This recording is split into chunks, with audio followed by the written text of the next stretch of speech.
بلوچستان کی طرح مونسون کی حالیہ طوفانی بارشوں اور تیز ہواؤں نے وشق جیسے پسماندہ ضلع میں زمینداری کے شعبے کو تباہ کر دیا۔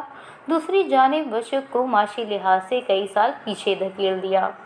حالیہ سیلابی بارشوں سے وشق کے زمینداروں کی تیار فصلیں سیلابی ریلوں کی نذر ہو گئیں، تو کہیں تیز ہوائیں ٹیوب ویلوں پر نصب لاکھوں کے سولر پینلز کے نظام کو لے اڑیں۔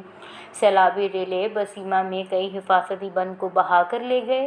بسیمہ کو خاران اور وشق سے ملانے والا روڈ بھی کئی کلومیٹر سیلابی پانی کی نذر ہو گیا۔ بسیمہ شہر میں سیوریج کا نظام نہ ہونے سے طوفانی بارشوں اور سیلابی پانی بھی گردنواں سمیت بسیمہ شہر کے کئی گھروں میں داخل ہو کر کئی کچی دیواروں کو منہدم کر کے مکانات کو جزوی نقصان دے کر ناقابل رہائش بنا دیا۔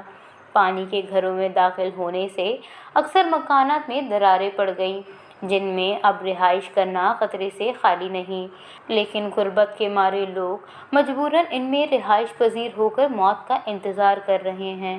عوامی حلقوں کا مطالبہ ہے کہ بسیمہ سمیت وشق ضلع کو بھی بحالی پیکیج میں آفت زدہ علاقوں میں شمار کر کے متاثرہ خاندانوں کو ریلیف دیا جائے۔ وش نیوز، بسیمہ۔